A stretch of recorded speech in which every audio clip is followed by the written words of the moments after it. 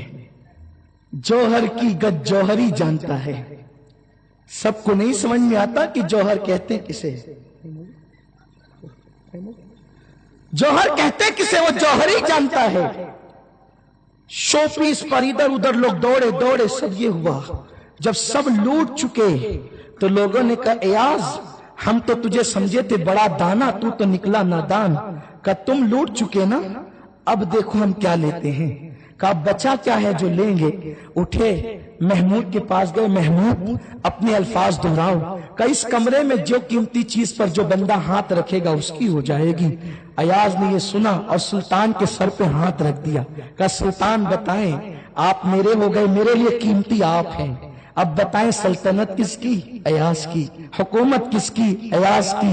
اور بیت المال کا خزانہ کس کا؟ ایاز کا۔ ایک ایاز کو لے کر ساری چیزیں، ایک محمود کو لے کر ساری چیزیں ایاز کی ہو گئی، بلا تشبیہ بلا تمثیل۔ اس یار کو منا لے پوری کائنات تیری ہو جائے گی۔ میرے خواجہ نے یہی کیا، جب اس کو منا لیا تو انا ساگر کٹورے میں آ رہا ہے۔ اونٹوں کو کہتے بیٹھے رہنا تو اونٹ اٹھنے کی ہمت نہیں کرتے۔ لوگوں ہم نے سب کو منایا، اس رب کو مناؤ۔ اور عبادت کا معنی یہی ہے اللہ کو راضی کر۔ التائبون العابدون الحامدون۔ تیسری صفت مومن کی، وہ کثرت سے اللہ کی حمد کرتے، یعنی زبان سے نعمت ملے تو الحمدللہ، دل بھی کہے الحمدللہ اور عمل بھی کہے الحمدللہ۔ حمد کی تین قسمیں ہیں، زبان الحمدللہ کہے، دل بھی اس کی حمد کرے اور اعمال بھی اس کی حمد کرے۔ ہم بیٹا پیدا ہوتا ہے تو پہلے مٹھائیاں بانٹتے ہیں، حمد کرنے کی فرصت نہیں۔ اور اگر زبان حمد کرتی ہے دل حمد نہیں کرتا، اور اگر دل حمد کر لے تو عمل حمد نہیں کرتا۔ دیکھیں دولت ملی، کتنی دولت ملی، زنا کے اڈے پہ جا رہے ہیں یہ حمد نہیں ہے، شراب کے اڈوں پہ جا رہے حمد نہیں ہے۔ عمل کا حمد یہ ہے جن چیزوں سے اللہ نے روک دیا اس سے رک جاؤ، الحامدون۔ اور آپ کو ایک بات بتاتا ہوں، قرآن مقدس میں ایک واقعہ ہے، ایک شخص تھا جس کا نام بلعم تھا۔ اللہ نے اس کو وہ نظر دی تھی کہ وہ زمین پہ بیٹھ کے عرش کو دیکھا کرتا تھا، لیکن اللہ نے اس سے نعمتیں چھین لی اور کتے کی طرح اس کی زبان لٹکا دی۔ پورے واقعہ بتانے کا وقت نہیں، پتہ ہے اس کو اس کی نعمت کو زوال کیوں آیا؟ اس لیے کہ اللہ سے جب پوچھا گیا اللہ تو نے اتنی بڑی نعمت دی تھی کہ زمین پہ بیٹھ کے وہ عرش دیکھتا تھا، اس کو اسم اعظم بتایا گیا تھا جو اسم اعظم پڑھ کے فرشتے زمین پہ اترتے ہیں، اور جس اسم اعظم کو پڑھ کے آسمان پہ جاتے ہیں وہ اسم اعظم اس کو یاد کرایا گیا تھا، اور وہ زمین پہ بیٹھ کے عرش دیکھتا تھا، لیکن اس کی زبان کتے کی طرح لٹکا دی اور نعمتیں چھین لی۔ کیوں چھینی؟ اس لیے کہ اس نے ہر نعمت پائی لیکن کبھی اللہ کا شکر ادا نہیں کیا۔ ناشکروں سے اللہ نعمتیں چھین لیتا ہے، اور آج میری قوم اس رستے پہ چل پڑی ہے، اللہ کی دولت پا کر اللہ کی نافرمانی۔ مسجد میں دینے کی بات ہے تو دل چھوٹا سا، اور گناہوں کے راستے میں خرچ کرنے کی بات ہے تو دل بہت بڑا۔ فلموں کے راستے، ہیرو کی طرح کپڑے، ہیروائن کی طرح میری بہنیں کپڑے، اللہ نے دولت دی ہے۔ خواتین جب جاتی ہے بازاروں میں، فلاں ایکٹر نے، فلاں ہیروائن نے جو کپڑے فلاں سیریل میں پہنے تھے وہ ہمیں دو۔ نادانوں، میں اپنی بہنوں کو کہنا چاہتا ہوں دولت کے بل پہ اترا کر اللہ کی نافرمانی نہ کرو۔ قدرت دولت دے کر تم سے آنکھیں بند نہیں کرنی ہے، قدرت تمہیں دیکھ رہی ہے۔ ان اللہ کان علیکم رقیبا، نعمتیں پا کر ناشکرا پن مت کرو۔ ہیروائن کی طرح کپڑے نہ پہنو، ہیرو کی طرح کپڑے نہ پہنو، رات کی تاریکی کو آوارگی کی راہ پر نہ لے جاؤ، عیاشیوں کے لیے اپنی زندگی کو وقف نہ کر دو۔ میرا اللہ سب کو دیکھ رہا ہے، اور جب وہ ڈوری کو